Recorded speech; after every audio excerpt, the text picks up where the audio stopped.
Hello everyone. Welcome to Ollie's Top 10. नमस्ते।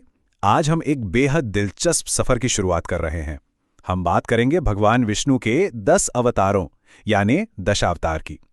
इसके पीछे की जो कहानियां हैं ना, वो सिर्फ कहानियां नहीं है, बल्कि उनमें बहुत गहरे अर्थ छिपे हैं।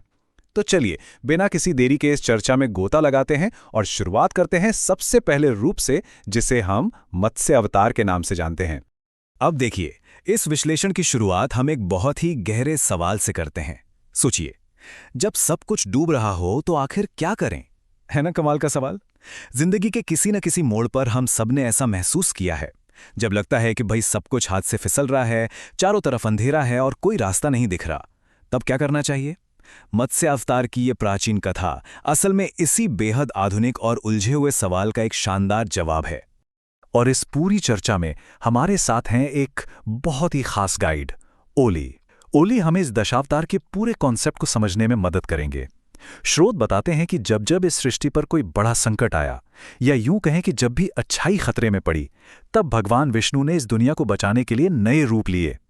ओली इन्हीं 10 रूपों और उनमें छिपे कमाल के संदेशों को हमारे सामने बहुत ही आसान तरीके से रखने वाले हैं। तो कहानी शुरू होती है एक बहुत बड़े यानी एक ब्रह्मांडीय संकट से।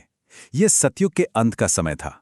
बताया जाता है कि सृष्टि के रचयिता भगवान ब्रह्मा थककर सो रहे थे, और बस इसी बात का फायदा उठाया शंखासुर नाम के एक दानव ने।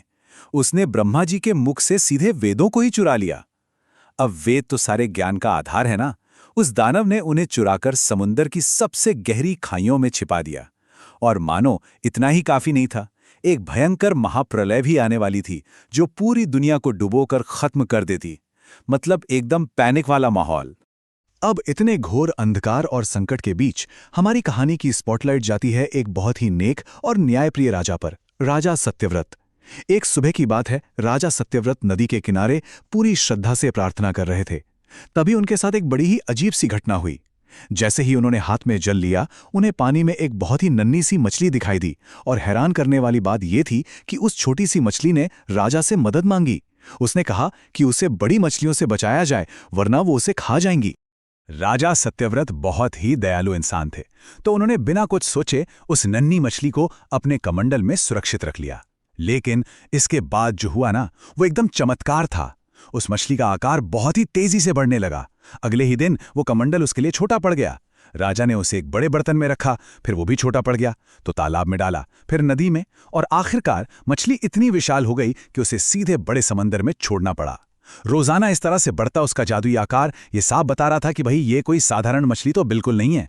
और जैसे ही वो मछली समंदर में पहुंची, उसने अपना असली दिव्य रूप दुनिया को दिखा दिया।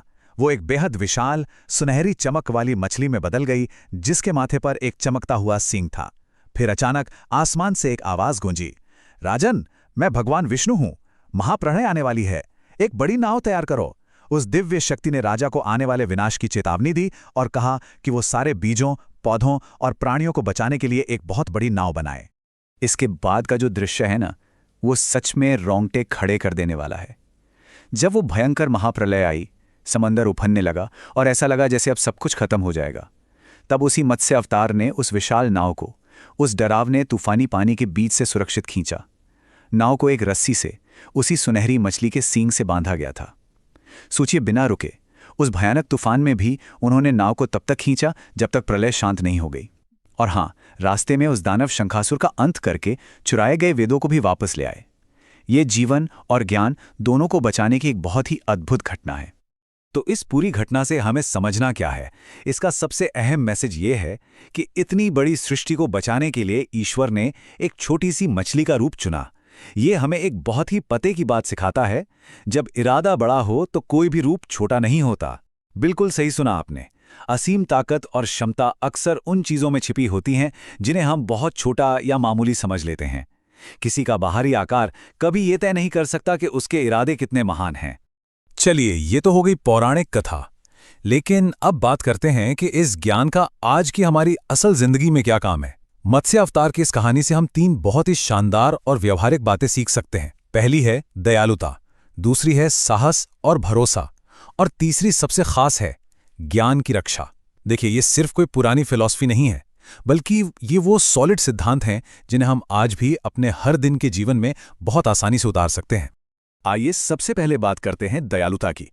जब राजा सत्यव्रत ने उस छोटी सी मछली की मदद की थी, तब उन्हें बिल्कुल अंदाजा नहीं था कि वो साक्षात ईश्वर की मदद कर रहे हैं। आज के समय में इसका सीधा सा मतलब यह है कि जब भी कोई कमजोर या जरूरतमंद इंसान हमारे सामने आए, तो बिना किसी स्वार्थ के उसकी मदद करनी चाहिए।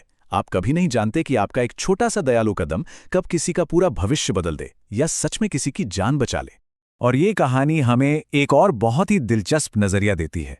हमारी जिंदगी की मुश्किलों की तुलना उस भयंकर तूफान या महाप्रलय से की जा सकती है। यही हमारी दूसरी सीख है, मुश्किल वक्त में अपना भरोसा बनाए रखना। जब जिंदगी में तूफान आते हैं, जब सब कुछ हाथ से निकलता हुआ लगता है, तब हमारा भरोसा ही वो अटूट लंगर होता है जो हमें बांधे रखता है। बिल्कुल वैसे ही जैसे उस डरावनी प्रलय में वो नाव सुरक्षित रही थी, हमारा अडिग भरोसा हमें हर संकट से बाहर निकाल ही लेता है। अब आते हैं अपनी तीसरी और शायद सबसे जरूरी सीख पर, जो है ज्ञान की अहमियत।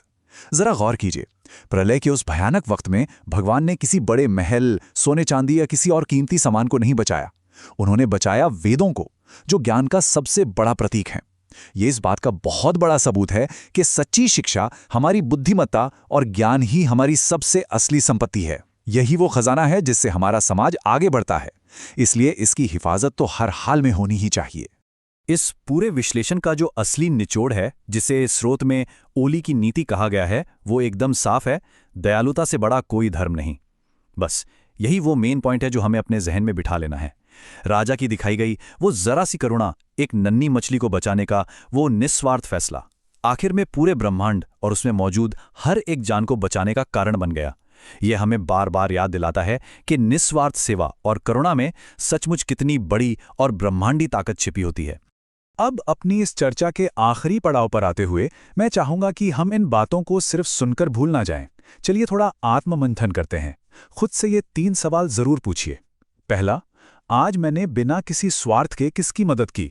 दूसरा, मेरी जिंदगी का वो सबसे बड़ा खजाना क्या है जिसकी मुझे हर हाल में रक्षा करनी चाहिए? और तीसरा, जब मेरी जिंदगी में तूफान आता है तो मैं किस चीज पर सबसे ज्यादा भरोसा करता हूं? यकीन मानिए, रोजाना सिर्फ कुछ मिनट इन सवालों पर सोचने से आपके नजरिए में एक बहुत बड़ा और पॉजिटिव बदलाव आ सकता है। तो आज के इस कमाल के विश्लेषण को हम यहीं रोकते हैं, लेकिन याद रखिए, ये तो बस शुरुआत है।